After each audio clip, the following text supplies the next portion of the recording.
Friends, welcome to my YouTube channel আহারে বাহার মধুমিতা দাস। আজ আমি আপনাদের পনিরের একটা সুন্দর রেসিপি করে দেখাচ্ছি। আশা রাখছি ভালো লাগবে। গ্যাসে কড়াই বসিয়ে প্রথমে আমি প্রয়োজন মতো সরষের তেল দিয়ে দিলাম, গোটা জিরা দিলাম,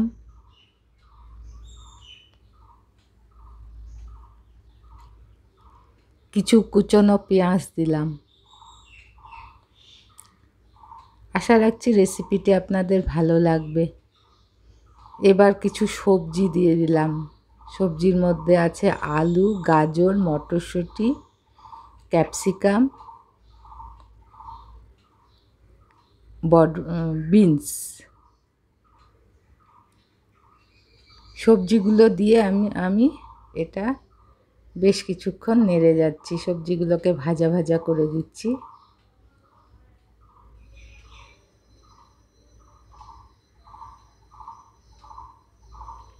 আশা রাখছি আপনাদের ভালো লাগবে। ভালো লাগলে লাইক, শেয়ার করে চ্যানেলটি সাবস্ক্রাইব করে আমাকে এগিয়ে যেতে সাহায্য করবেন। দিলাম পরিমাণ মতো লবণ। এবার 4-5 মিনিটের মতো এটাকে আমি নাড়তে থাকব। আর এই সময় গ্যাসের আঁচ আমি মিডিয়াম রাখব।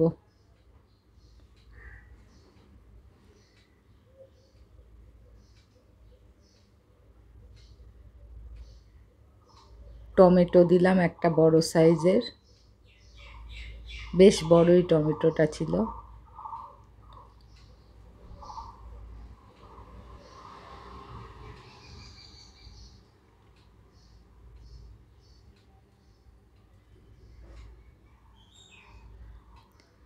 পনিরগুলো আমি গরম জলে ধুয়ে নিয়ে সেই পনিরগুলোকে আমি এখানে দিয়ে দিলাম।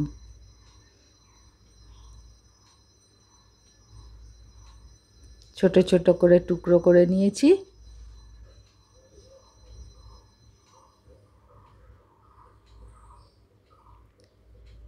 এবার এটা একটু নেড়ে নিচ্ছি।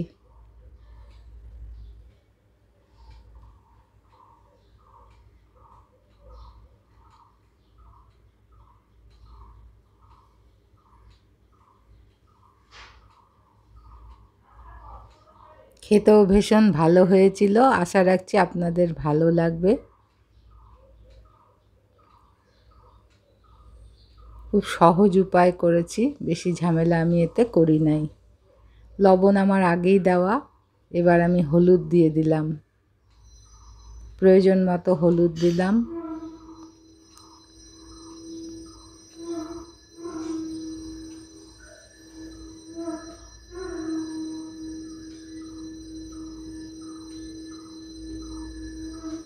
জিরার গুঁড়া দিলাম।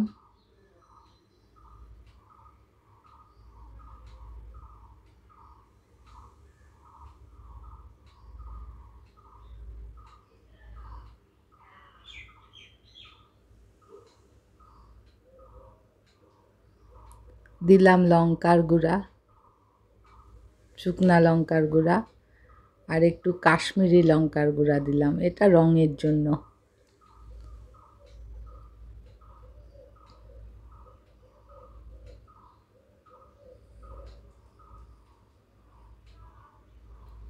এবার খুব আলগাভাবে আমি এটা নেড়ে নিচ্ছি।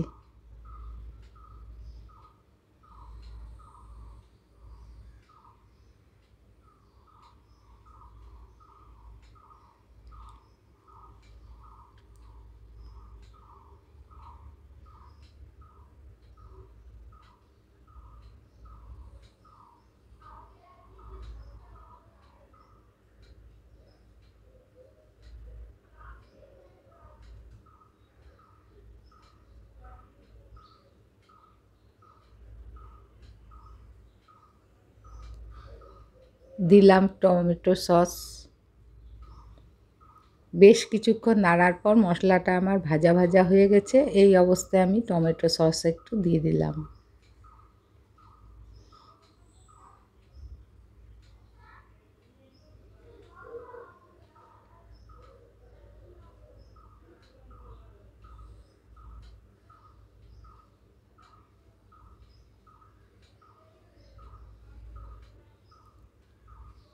গরম জল পরিমাণ মতো দিয়ে দিলাম।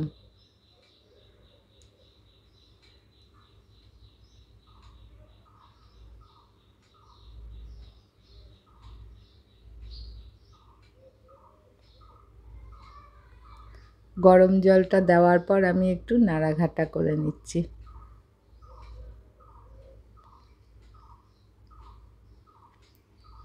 কালারটা কত সুন্দর এসেছে, খেতেও তেমনি ভালো হয়েছে।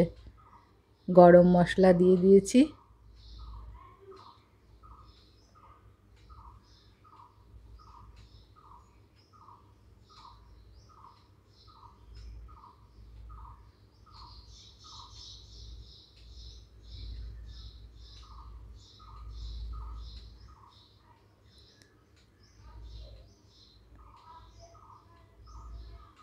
চিনি দিলাম, এটা অপশনাল, অনেকে চিনি পছন্দ করে না, কিন্তু একটু চিনি দিলে তরকারির স্বাদটা যেন অনেকটাই বেড়ে যায়।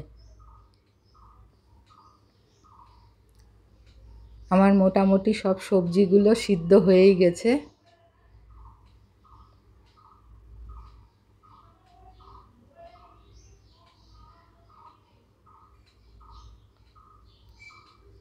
ঢাকা দিয়ে 4-5 মিনিটের মতো মিডিয়াম হিটে রেখে দিলাম। ঢাকা খুললাম, আমার পনিরের তরকারি তৈরি হয়ে গেল। আশা রাখছি ভালো লাগবে।